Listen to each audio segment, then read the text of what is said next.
Hi, this is Sarah Lingra and welcome to another Piano Key Finders demo video. This is one of 5 in a short series about using the major and minor triad inversion chords.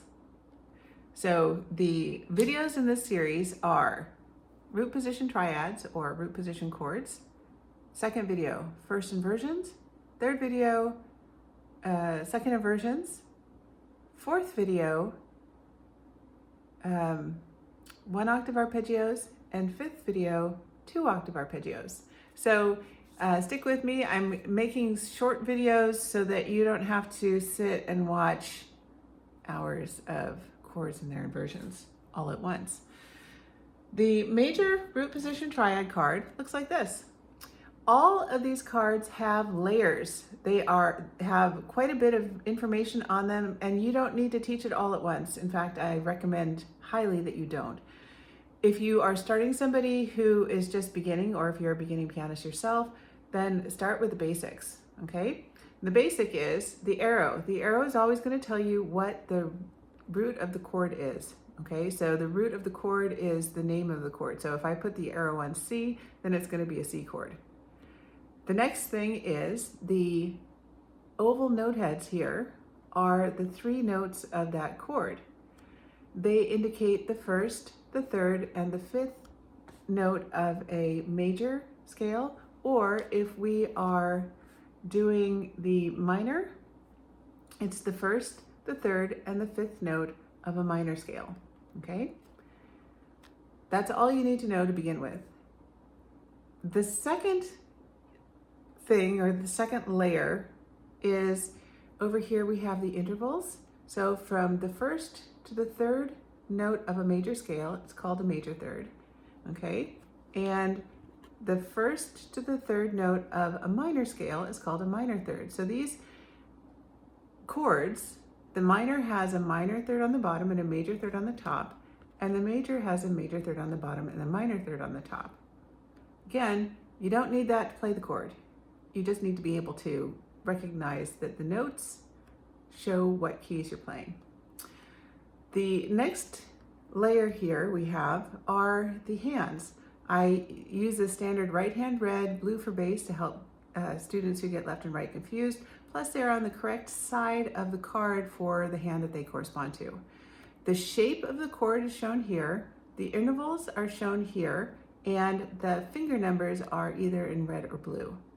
Now, the thing that's kind of interesting is that the shape of a major chord and the shape of a minor chord are the same. So the major and minor intervals are not dependent upon the lines and spaces of the notes, but rather the presence or absence of accidentals. So the way this card works is you take the arrow and you put it on the key that you want to play. And I use a sticky note to hold the card in place so that it doesn't do that while I'm playing. There it is. So this right here is a C major chord. If I want to play an F sharp major chord, I will slide the card over to F sharp. Boom. There it is. So the notes indicate the keys.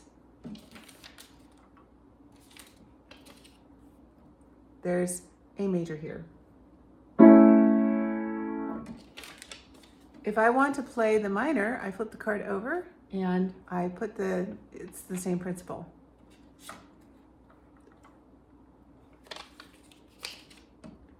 D minor. Nice and gloomy.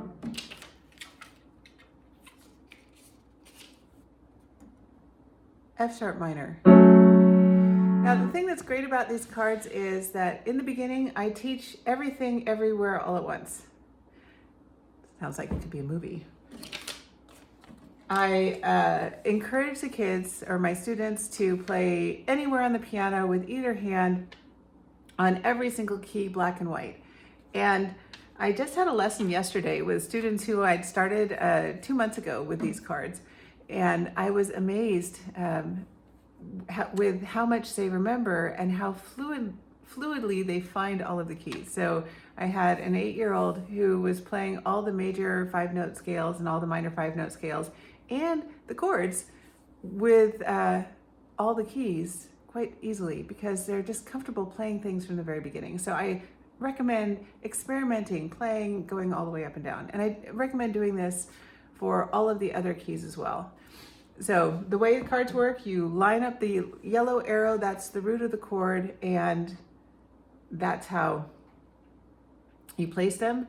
And then once they can play all the chords and they start asking questions, then I add the next layer. You know, here's a major third, here's a minor third, or this is the distance between these notes, or here's how it looks in the music.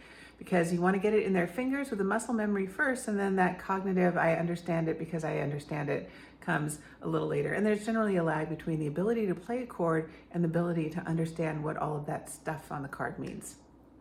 Depending on the student, it can be a couple months. All right, so that was root position triads. So the second video, if you are interested, is first inversion triads. So join me there. This is Sarah with Piano Key Finders.